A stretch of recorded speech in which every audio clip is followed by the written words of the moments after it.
Faith has power from what it is rooted in. It is Tuesday of our Passion Week series, and we're going to go through a lot today. You can spend about a 2-month sermon series on everything that happens on Tuesday of Holy Week, but we only have 3 minutes because that's all the time that Reels gives me, so we're going to do kind of a speed run today. We're going to be mainly in Mark chapter 11, though, and we're talking about the lesson of the withered fig tree. So we understand it's Tuesday, Jesus on Monday, he goes into the temple of Jerusalem, cleanses the temple out, and he curses this fig tree that has leaves but no fruit. This is very significant because fig trees only bear fruit within a certain season, and they only bear leaves in accordance to that season as well. So this fig tree looked as if it was fruitful. It had leaves. It looked from the outside that it was going to produce fruit, but we understand that it does not produce fruit. That's why Jesus cursed it. He cursed it because it looked as if it was fruitful, but it was not producing fruit in its season. And it also shows us that we should be ready in and out of season, not just in the season that God has called us to. We should be bearing fruit at all times. We understand this more from Galatians chapter 5 verse 22, and also from Galatians chapter 5 verse 17, where it talks about the flesh and the spirit, how they wrestle, they oppose one another, that we should allow the spirit of the Holy Spirit of God to produce fruit from us. We should not be producing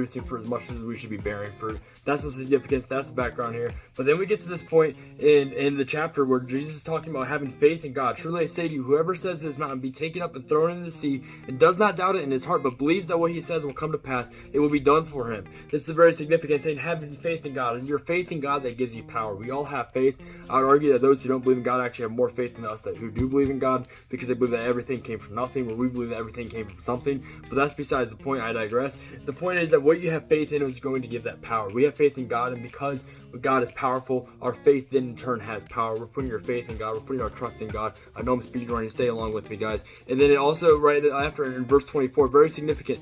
Therefore I tell you, whatever you ask in prayer, believe that you have received it and it will be yours. This personally for me is a very significant verse. I actually have an alarm set on my watch every day for 11:24 a.m. to remind me of this verse. But whatever we ask in prayer, we have faith that God is going to fulfill it. If we have faith that we have already received it in the kingdom of heaven, then God will grant it to us, because our faith has power when it's rooted in God and God alone. And then we understand, going on from this point forward, it's talking about forgiveness. And whenever you stand praying, forgive. If you have anything against anyone, so that your Father who is in heaven may also forgive you of your trespasses. So that, in order for us to be forgiven, we must first understand the forgiveness that Christ has offered us. And if we have truly received the forgiveness on our lives that Christ offers, the blood has truly been poured out on our lives, we're not going to hold any transgressions against anybody else, because we're going to understand our debt. We're going to understand the implications that had, and what Christ has truly set us free from. We're going to view other people in light of that. Jesus then goes on to talk about a lot of different things. This is the rest of the 2 chapters following Mark chapter 11 is also on Holy Tuesday, and it's just the Sermon on Mount of Olives.